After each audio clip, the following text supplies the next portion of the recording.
Okay, I think everything is ready. Sorry, it's a bit late, but it should be working now. So yeah, uh, before we start, let's do the intro. Good morning, after evening, everyone. I am Vio from Vio's Gaming Channel, and today we will play Merry Crisis demo. This is a visual novel from Singaporean Indie Developer about coming home to Singapore in the Christmas. They say there is a lot of things in here, but yeah, we need to see by ourselves. Also, this should be part of the Choose Wisely Festival, but we cannot play on time on the time, so yeah, we can do this. We can do this now. So I want to showcase a lot of things. Happy almost Christmas, yummy, thank you. Okay, let's start. Let me find the game. As per usual, let me find the game. It should be around. Okay, here's the game. That should be the game, and I can pin that game. Okay, should be good. This is already pinned, so I think we can start the game now. Also, thank you for the seaweed. Hi, thank you. Good. Okay, let's see. Where is the one that I need to turn off? Okay, that should be good. Then let's find the game and start it. Okay, where is that? Okay, this should be the game. So it should be starting. I don't know if I can use controller, but let's see. Let's see if it is working. If it's working. I don't know if it is working. I haven't tried this yet.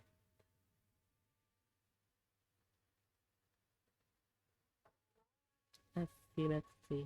It is loading.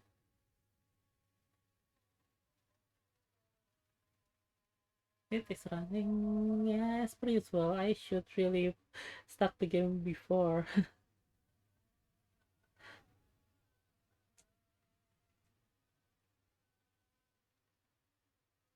But it's okay. It should be working now, and then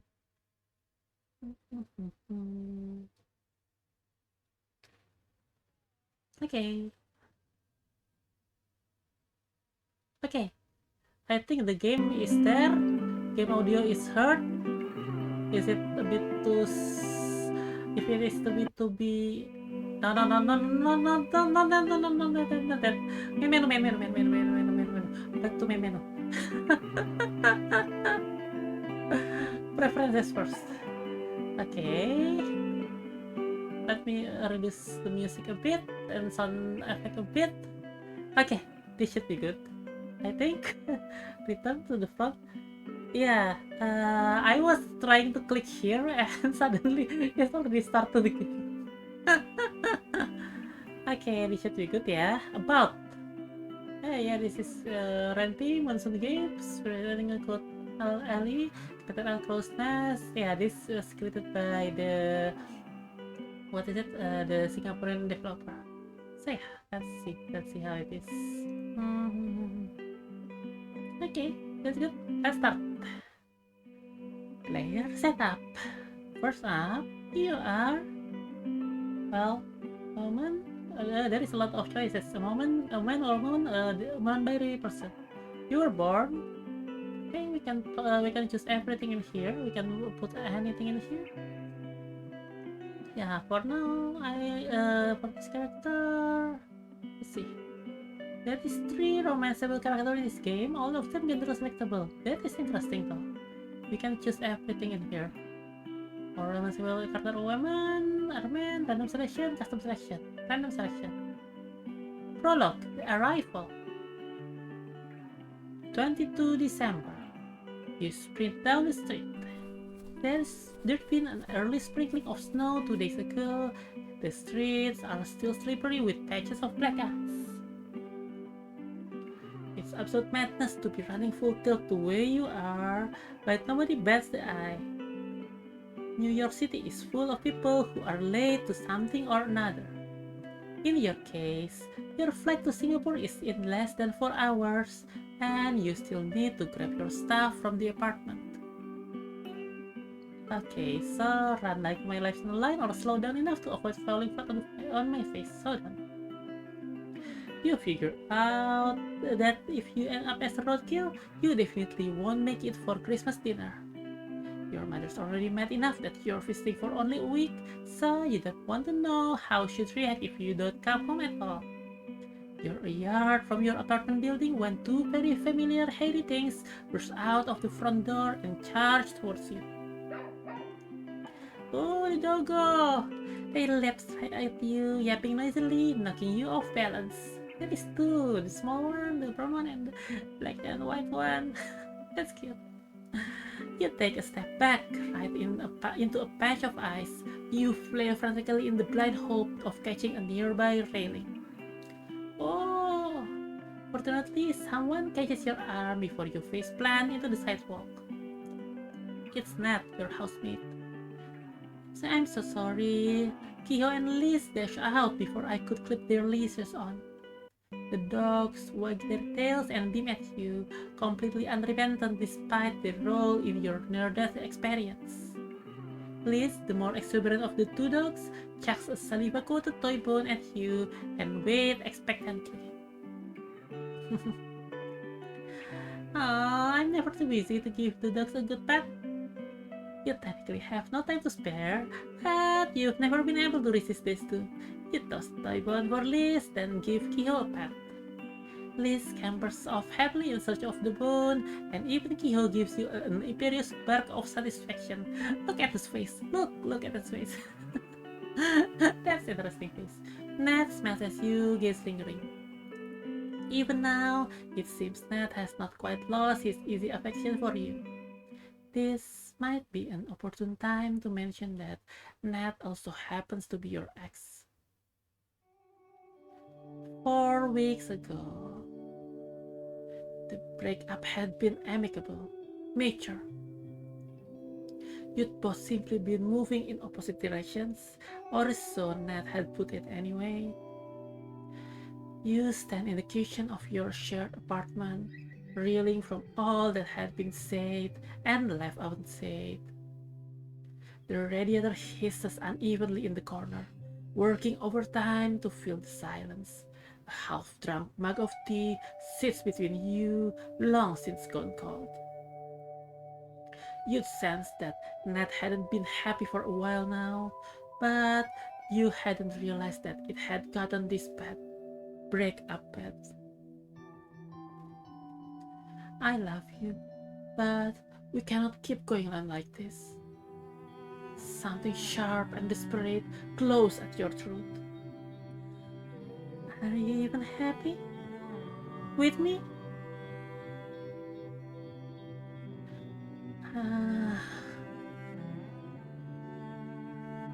Why, game? Why do you need me to choose this? Why? I'm not unhappy, just too busy and distracted. You miss the puppy, Yummy. Yeah. Truth is, you'd been so busy with your own career that you'd stopped paying attention to what was happening between you and Nat. Perhaps in some ways you'd willfully refuse to see the warning signs because you thought your relationship with Nat was too good to fail. The last 4 years with Nat had been some of the best years of your life. Stupidly, naively, you had genuinely expected those good times to last forever. Nat reaches over and takes your hand in his, smooth and warm and big knuckled. It's a gesture that's so familiar it makes your heart ache. Can we work this out? We don't want things to end like this. Can't we give this one last try? Not wavers. For a second, you think that maybe it's not too late to save this, but then Nat takes a deep breath and seems to seal his resolve. He shakes his head sadly. How many last chances have we given this? You bite your lip and curl your fists. Your nails dig deep into your palms. You wish you could pull Nat in, hold him tight, and refuse to let go. Instead, you nod mutely and look away to hide your prickling eyes. A month after the breakup, you're still living with Nat in the same tiny apartment. You know the sooner you move out and move on with your life, the better.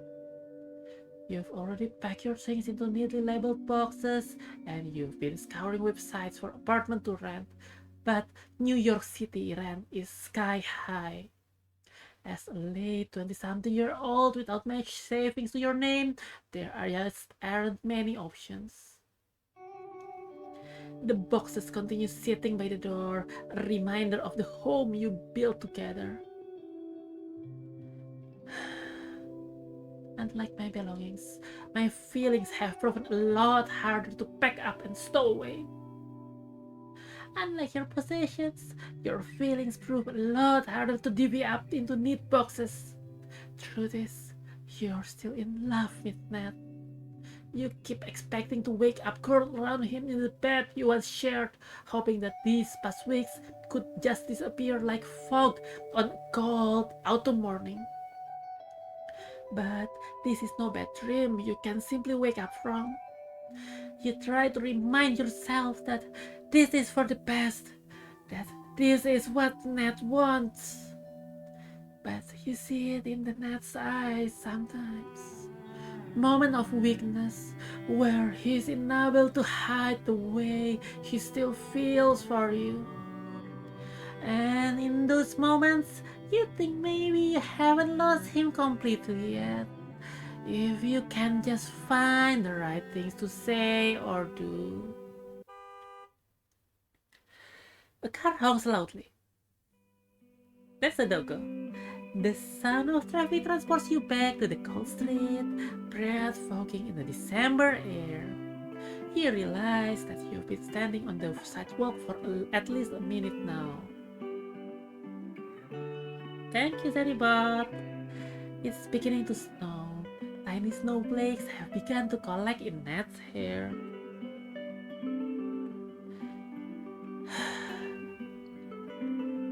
Reflexively, I lean in to gently brush the snow from Nat's hair.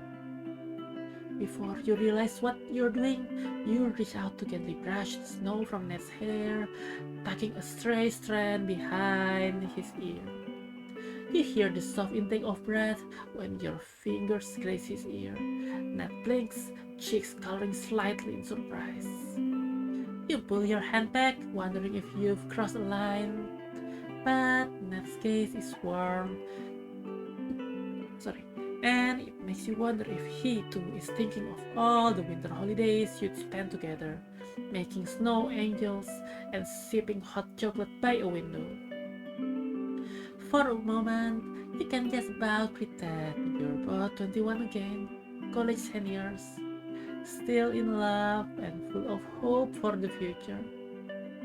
The space between you seems to crackle, but the silence is a thick layer of hard-packed ice.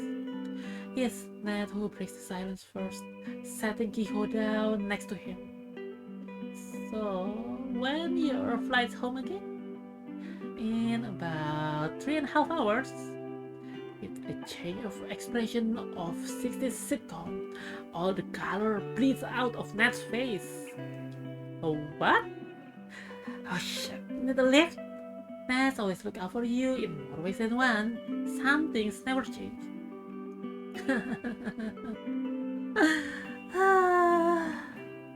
Give Nat a grateful hug.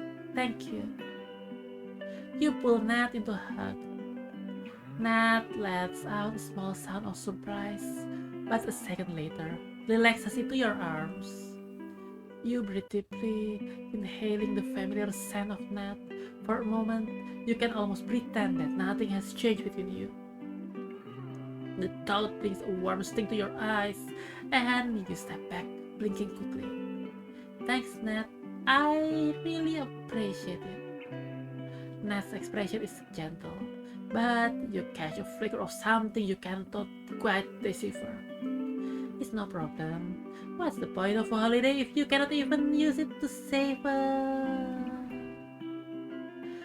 Nat falters a little at this, but soldiers on. A housemaid in a time of crisis? The hesitation when Nat said housemaid makes your heart constrict. En route to JFK. Nat's one of the few New Yorkers you know who owns a set of wheels. You spend countless weekends exploring the small towns along the Hudson River, hiking in the nearby Catskills, going on road trips. You'd been driving through a blizzard to Quebec, singing terrible pop songs at the top of your lungs, crunching through a whole bag of snacks when you first realized how in love with Nat you were. It was then that you thought you might have found your forever person. As though reading your mind, Nat turns to glance at you at the next stop sign. What will you say when your family asks you what you're still doing in New York? You'd expected to return to Singapore after college, but you'd started dating Nat in senior year, so you'd found a way to stay a little longer. 1 year led to the next, and before you knew it, you'd spent nearly 3 years in New York after graduating.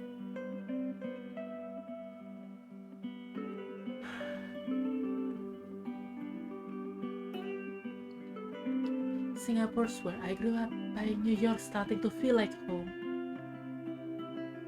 Singapore's where you grew up, but it never quite felt like a life you'd chosen. In New York, with a million other transplants to the city, you feel a little lighter, free from expectation of what you should do, whom you should be. Nat had never pushed you to settle in New York for good, but you'd been considering it.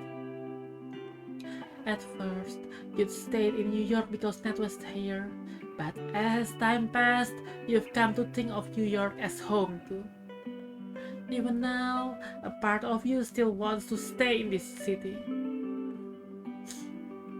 I don't know. Singapore is where my family is, but you let out a long exhale and look out of the window on your side of your car. There are pieces of Nat everywhere in New York. Restaurants and bodegas and parks and street corner markets that reminds you of him, but perhaps you could reclaim each piece of the city if you had to. I've built a life here too. Nat stares at you for a long time, curiosity mixed in with the pain. It will be nice to still have you in the same city. Hello Kali, welcome. We are playing Merry Crisis demo. This is a visual novel about Christmas, going home, and created by Singaporean Developer. Yeah, there is a lot of feels going on here at the moment. The traffic light turns green again finally, and Nat starts the car up again. You watch the snow fall. In a couple of hours, the snow will turn to a nasty, squelchy mess. For now though, it's beautiful. Also, yeah, we can choose any, we can choose everyone, we can choose, who everyone will be, like, what are our genders, what are we born with, also what is the other characters, gender, sexual orientation, etc. We can choose everything in here, we can customize a lot of things here. It is an interesting game. A Merry Crisis to all, and to all a good fight. Yep, definitely. A Merry Crisis to all. But we will soldier on. We will fight for all the good fight. This sort of beauty that's made all the more precious because it won't last. After sliding into a spot of the airport drop-off area, Nat glances over at you. So, I will see you when you get back? You nod, but make no move to reach for the door, despite the fact that you're already on the verge of missing the flight. Quite like a obvious. I've been holding back from saying, yeah.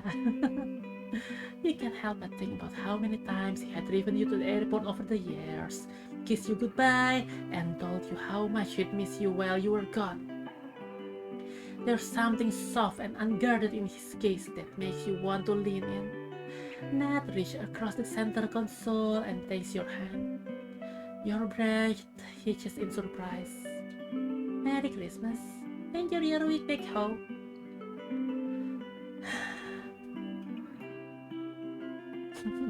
I let in for something, kiss for the door. You lean in. Suddenly the car feels very small indeed. Nat's finger curls more tightly around yours, but even though you pause long enough, he does not pull away. A heartbeat later, he lets go of your hand, but only so he can close the distance. The kiss is soft like a quiet exhalation, unhurried, tender, a goodbye, and maybe an I love you, all at once. Finally, the two of you break away, foreheads resting on each other's for a second longer. You can still feel the ghost of Nat's lips on yours. You're breathing hard, wondering what the hell all this means. Nat halves a laugh. We're terrible at being exes. I should probably get going. You get out of the car, heart thudding in your chest. One very long flight later. It is, yeah, from New Year to Singapore, it is very long. More than 12 hours. I think less than one full day, I guess. But yeah, it's very long. 24th December. You wheel your luggage into the lift or your public housing block. HDB, definitely. The doors are about to clank shut when someone dashes toward you at full speed. Calmly pat the door open button. With commendable composure under pressure, you reach out and press the door open button. But these old lifts have a mind of their own. The lift doors continue to close, but the person continues to rush forward. The lift doors clang shut around the booth. A second later, the doors jerk back open and the person strolls in, grinning at you. Shay, thanks. Didn't want to wait for the next lift. Ah. Give the woman a friendly smile. Hiya. The person smiles back at you and steps into the lift.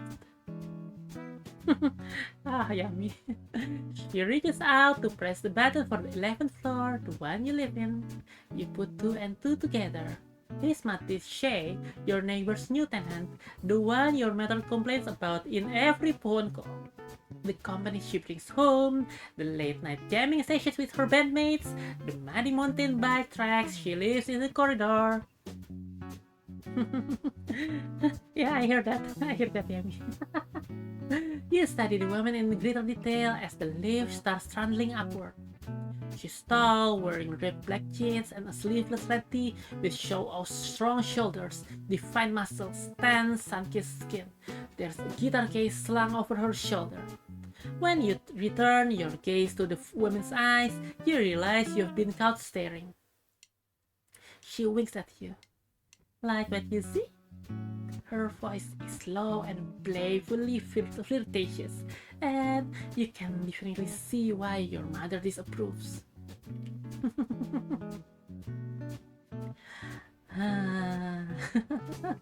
Blink brains short-circuiting slightly.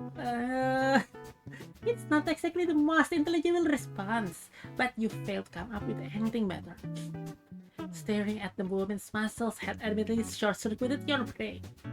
Fortunately, Shay takes pity on you and finds something to say. Wait, I remember your mom mentioning you. You're the one who moved overseas, right? You nod, relief at the change in topic. Oh yeah. Your conversation is interrupted by a loud ding as the lift arrives on your floor. You step out of the lift into the corridor after Shay. This is really HDP. Oh wow. Oh wow. You'd spend countless afternoons kicking a ball back and forth along this very corridor with your brother. You gotta look the changes since the last time you'd been back home for Lunar New Year. It's been more than 8 months since then, much to your mother's disapproval. For one, there's a new row of thriving plants extending from your family's unit to the one next door. Shay smiles at you and gestures down the corridor. Wanna be introduced to the fam? You blink. A split second later, you realize that she's referring to her plants.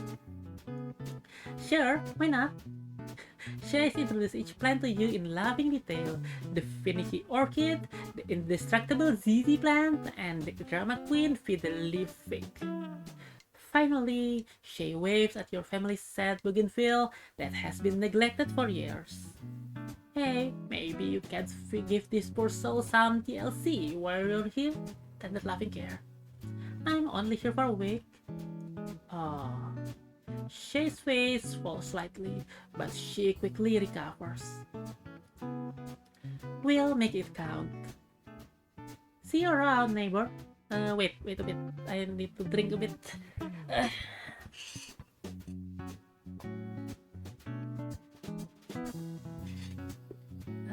That's good.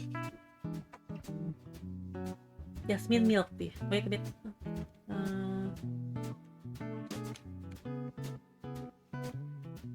Okay, this should be working. See you around, neighbor. You continue on your way down the corridor to your unit. I'm home.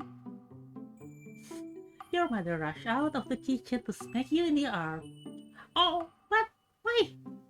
You should have come back a week earlier, or stayed a week longer. 1 week. Pathetic. Not even enough time to binge watch a K-drama. Okay. A second later, she pulls you into a brief hug. She's never been a particularly physically affectionate person, but she does hug you each time you come back home to visit. You return the embrace. In your arms, she feels smaller, thinner than you remember. Your dad comes running out from his room at the commotion. He, on the other hand, has grown quite a belly. There you are. Should have let us pick you up from the airport. No need to waste money on taxi. He waves a hand at the containers on the table, beaming proudly. I bought from your favorite stall at Red Hill Market. Your mother frowns accusatory at you, taking in your reference expression. Journal updated. What is journal updated? Depo. Oh, that's the meaning of some words. Depo is takeaway food. Hello, Hajung. Welcome. Yeah, we are playing Merry Crisis demo. This is a Singaporean visual novel about going home and Christmas, and made by a Singaporean developer, basically. This is an interesting one. From the start, we already hit with a lot of feelings of breakup. And we go home and we saw our family and also our neighbor. Imagine getting stolen for not spending more time out about not like that, right? Yeah, some families like that. Okay, characters. Oh, I can see characters. Okay. Oh, then there is friendship and romance bar. Okay, there is multiple characters here, but we can see later. Okay. Your mother frowns accusatory at you, taking in your ravenous expression.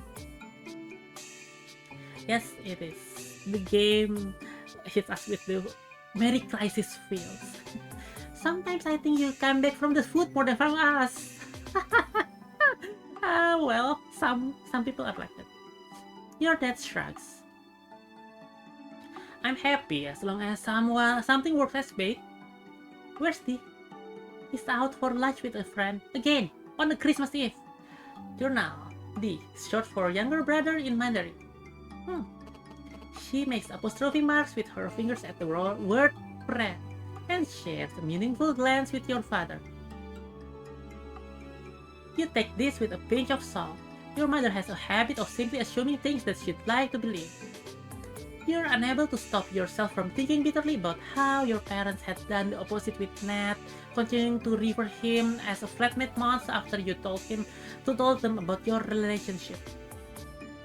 You suppose it was easier. Oh, there is a seaweed.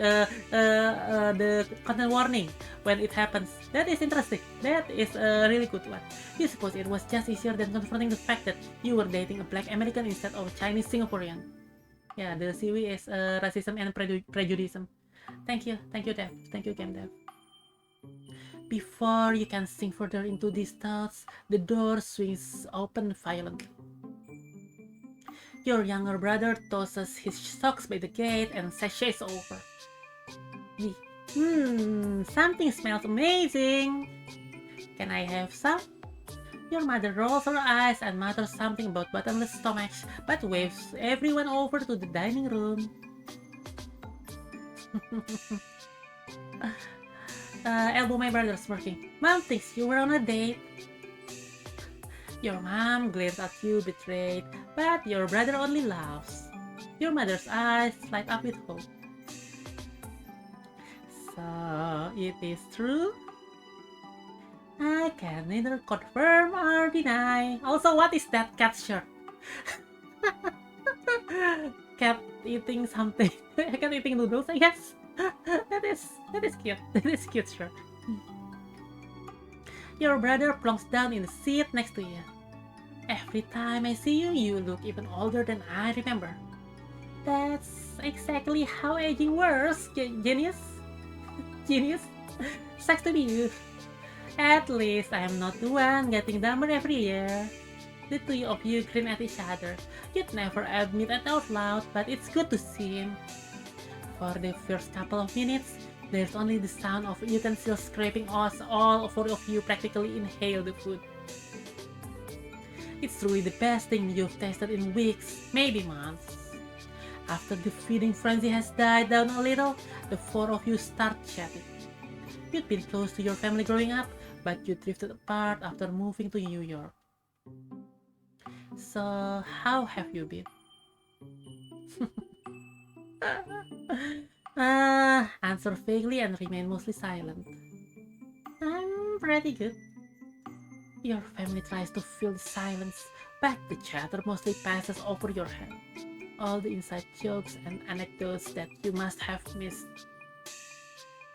Your mother's eyes linger on you, looking puzzled at how quiet you are. Soon the food has been polished off. After lunch, you're in the kitchen with your mother helping to clean up. When you were younger, you resented the fact that your mother never really expected your brother and father to help with most of the cooking or cleaning. But it's for that reason that the kitchen had been one of the few quiet, intimate places that you shared with your mother, a sanctum of sorts. She's always been most comfortable talking to you about difficult topics amidst the cooking fumes and the sound of sizzling oil. Today, standing side by side at the sink, you can't help feel a bit of that old closeness. Abruptly, she appears to change her mind. Instead of finishing her sentence, she turns away. Your mother walks off to tie up the garbage into a plastic bag. When she returns, her expression has softened into a smile. It's good to have you back. I just wish you'd stay longer. You blink. It's classic behavior from her. Something almost tender, bundled up with a jab, and all to distract you from what she'd been about to say earlier.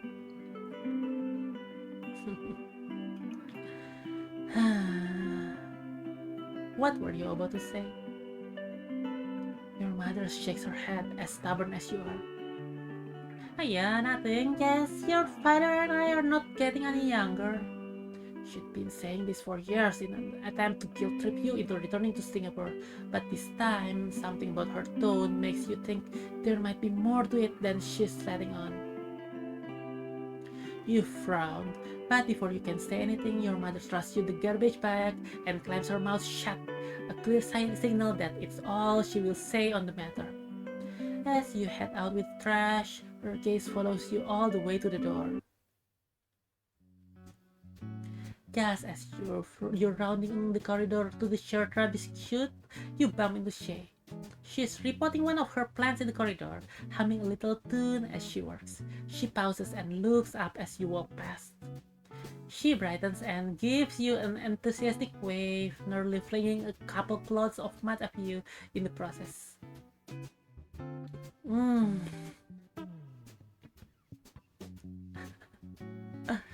Okay, stop the chat. Are you singing to your plants?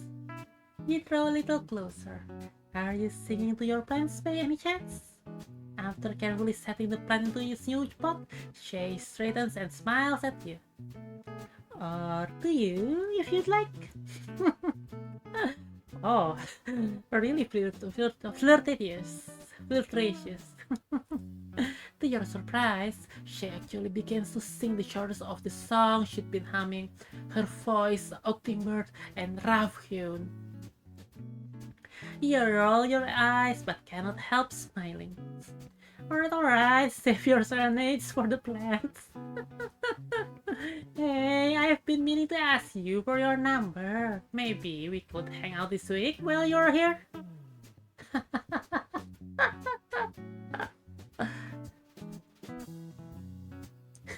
Sure, but if you piss me off, I'll pass your number to my mom so she can rant at you whenever she wants.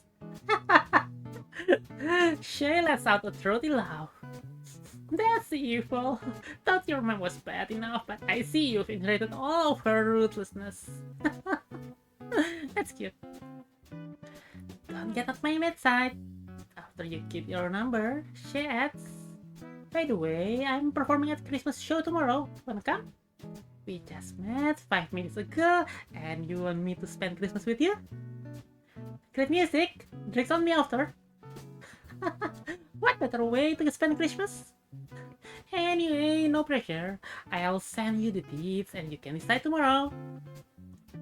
You nod, mulling it over as you head back into the house.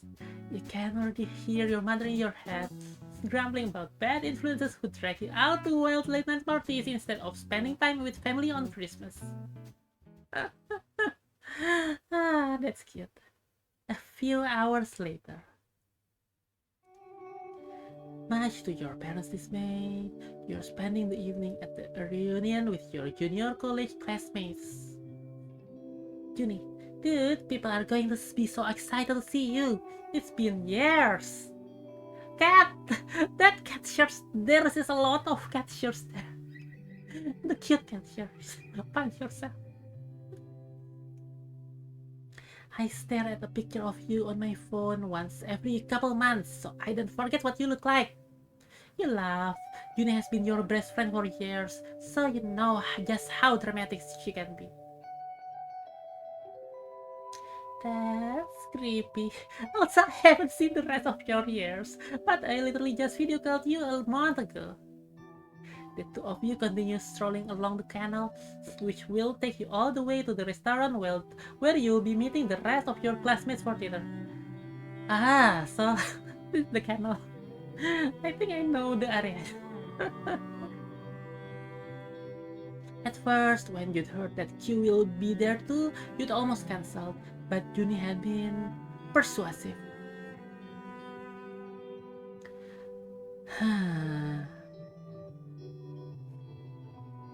It'd been nearly a decade. I'm over Q. It's been nearly a decade since you'd last seen Q. Shortly after things had gone to shit between you, you'd left for college in New York, and you hadn't spoken to her since. Still, you'd like to believe that it's all water under the bridge now.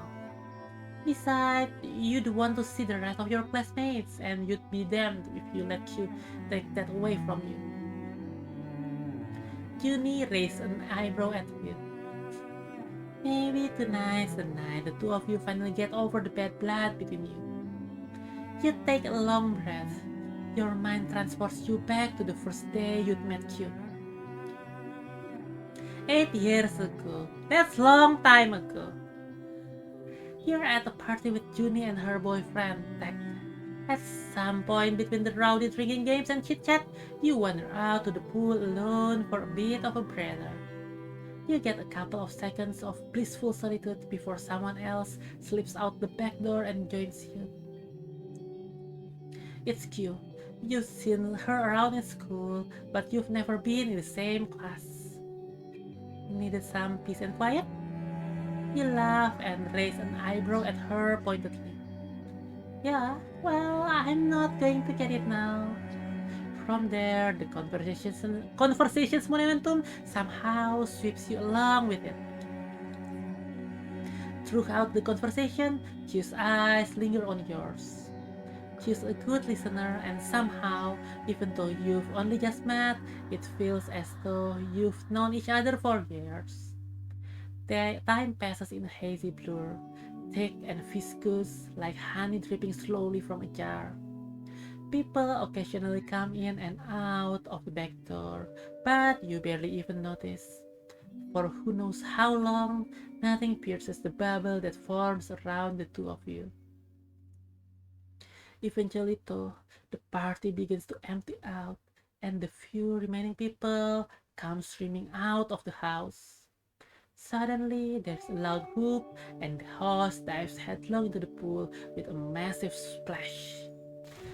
A second later, everyone hoots and plunges in after him one by one, cackling and cheering erupts around you. Alright, it seems the madness is starting. I'm heading home. You? Yeah, let's get out there.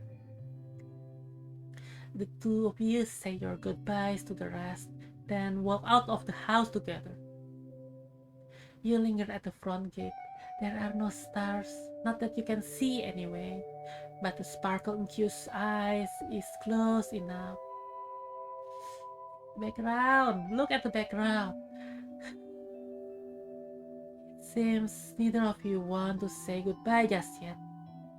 The motion is so quick, you're not sure if you'd imagine it, but you can just about swear you see Q's eyes deep down to your lips.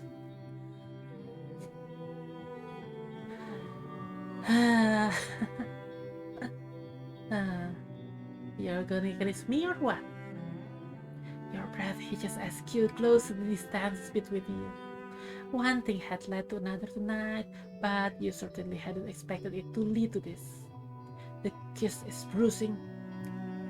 Q's hands come up to grip your hips, and the world swirls all around you. When she finally pulls away, she's breathing hard, eyes still dark with desire. So, how are you getting home? Wanna walk together? He smiled, glad that Q's had found a way to make the night last just a little longer. Back to the present. That kiss was the first of many. Your feelings for Q had rolled in like a sudden thunderstorm, sweeping you up so quickly you never even had the chance to question what you were doing. It's so far from the kind of romance you'd been told to expect, but your emotions were so strong that there was simply no way you could deny them. But now, in hindsight, the sweetness of sinking gently into that first relationship will always be tainted by the memory of how things had soured between you. You and Junie stop walking. She hasn't interrupted your reverie, but now she lays a hand on your shoulders and squeezes. Besides Nat, you'd never told another person what had happened between you and Q. Maybe Junie guesses some part of it too. You're gonna be okay later if Q shows up? Because if you'd like to bail on the class reunion, I know the best Burmese place down that way. You set your jaw and shake your head. I'll be fine. Let's go. The restaurant is all sleek black and white lines and dark mahogany. The space thrums with Christmas Eve energy. Clinking glasses, bursts of laughter, murmur of low conversation. You scan the sleek interior until you spot familiar faces at the corner booth. Tech, your classmate and Juni's boyfriend, give you both an enthusiastic wave and dashes over, pulling both you and Juni into bear hug. You're heading towards the table with two of them when the door swings open again.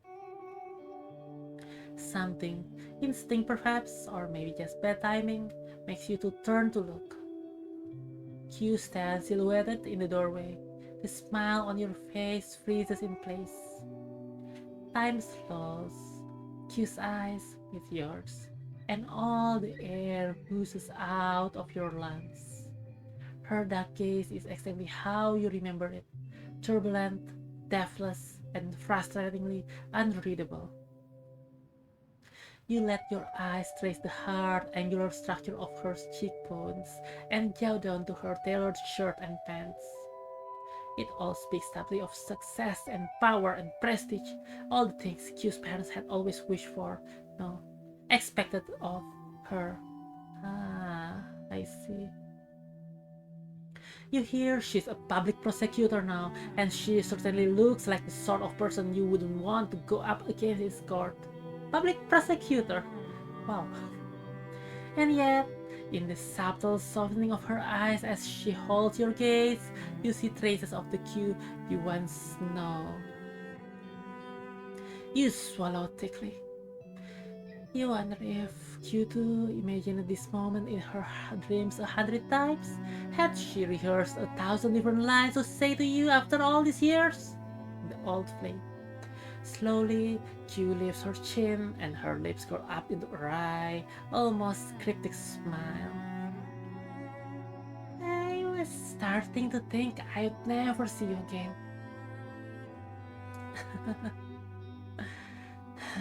Me too. It's been a while. Emotions surge beneath your glassy surface as you stare at Q, the first person you'd fallen in love with and the first person to break your heart. But you surprise yourself by giving absolutely nothing away. When you respond, your gaze is level. Me too. It's been a while. Oh, hello. Hello, Ellie. Welcome. Welcome.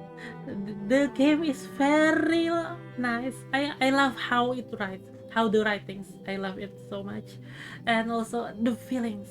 The feelings hits from the start. I I can feel the feels of the characters in here. And thank you for popping by. Yeah. Thank you, Dan. Me too. It's been a while. Your tone is cool. The only hint that you might be more affected than you let on is the tight, cold feeling in your gut. Q presses her lips together and you see a vein in her knuckles. Q pushes a strand of hair out of her eyes. Feel the feels. Yes, definitely. Definitely. But yeah, also yeah, the details are very good. I like the details. Like, yeah, I instantly recognize the HDB there. And also the area. That is very interesting one. Thank you for all the details. Also the cat shirt. The cat shirts. I love that. I love those. You recognize the tech. She does it when she's nervous or uncertain. And there's been a time you'd found it impossibly endearing. Eventually, after chatting for a while, Q's gaze slides to the table where your classmates are seated, watching the two of you with an undisguised curiosity. She tilts a chin to the back exit. Can we talk us out for a bit? Well, sounds like the start of a mystery. You're beginning to panic, so you reach out for humor as a coping mechanism. Sounds like the start of every murder mystery. Q laughs, shaking her head. I promise, I don't plan on killing you. So, no promises that you won't do it accidentally? Q cracks a smile at this. Okay, I promise I won't do it accidentally either. You wave a hand in front of you, trying to hide how your heart rate's beginning to quicken. Or then, lead the way. You follow Q out of the back door of the restaurant into the alley. The door swings shut behind you, shutting off all the noise. A crescent moon hangs like a silver coma against the night sky, barely visible between the rooftops of all shop houses. Each back door is flanked by a motley arrangement of dented garbage bins, air conditioning compressor boxes, and plastic chairs well worn from countless smoke breaks.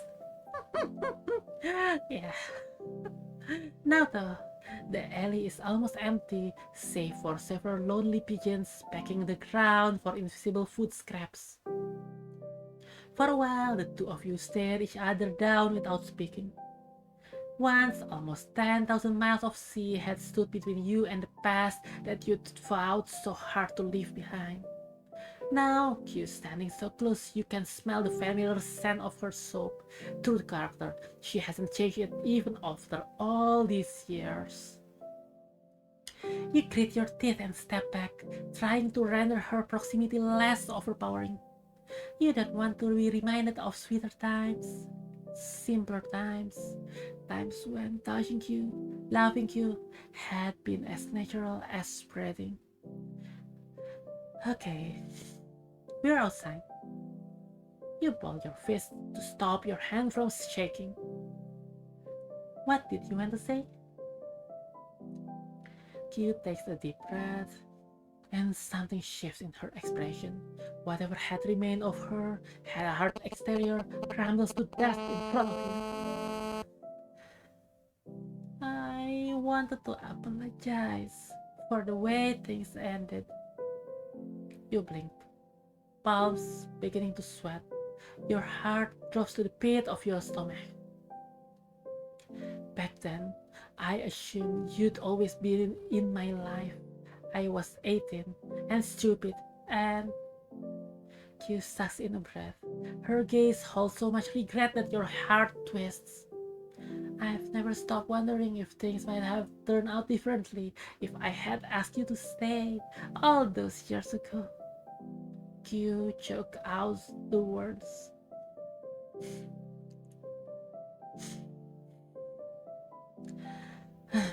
Why are you telling me all this now? Why? You reached the end of the demo. Oi! Yoy! You don't. Oh, Dev, please. That is a cliffhanger.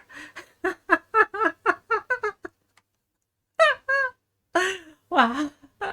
Based on your choices in this playthrough, the scenes will be available in the upcoming extended demo.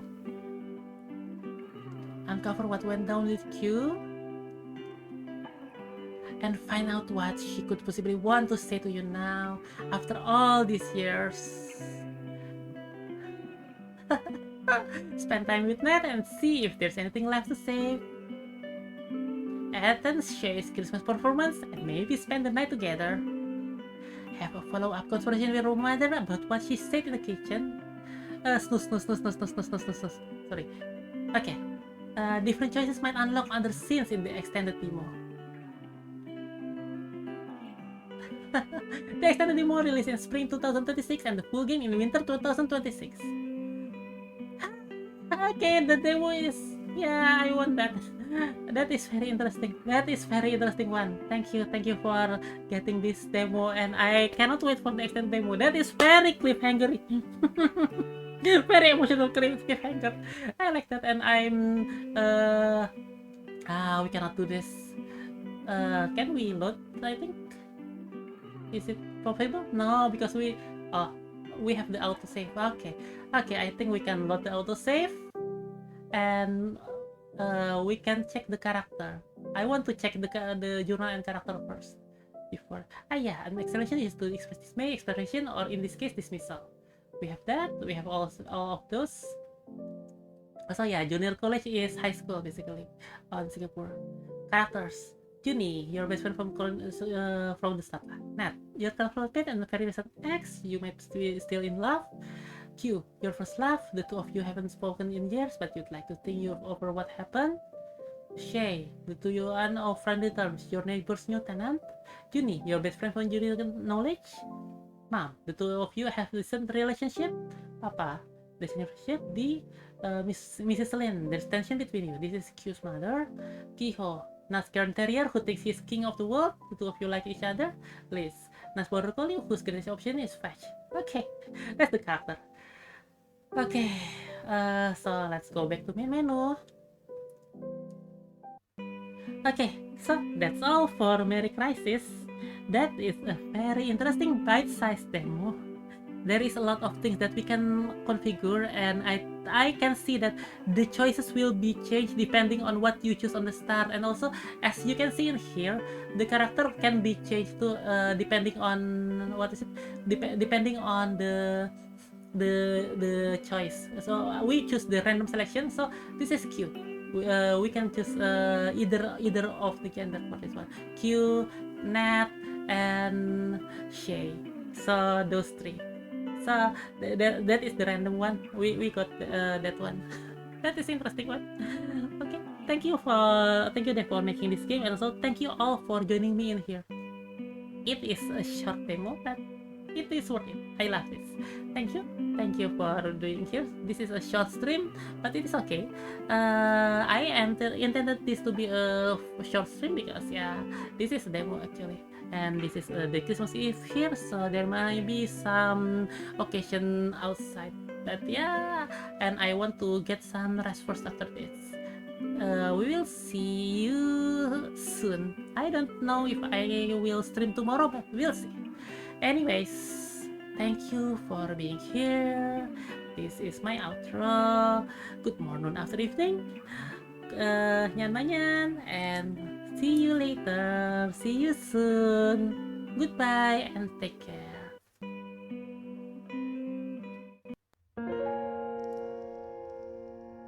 Okay, I don't think there is anyone that we can rate today.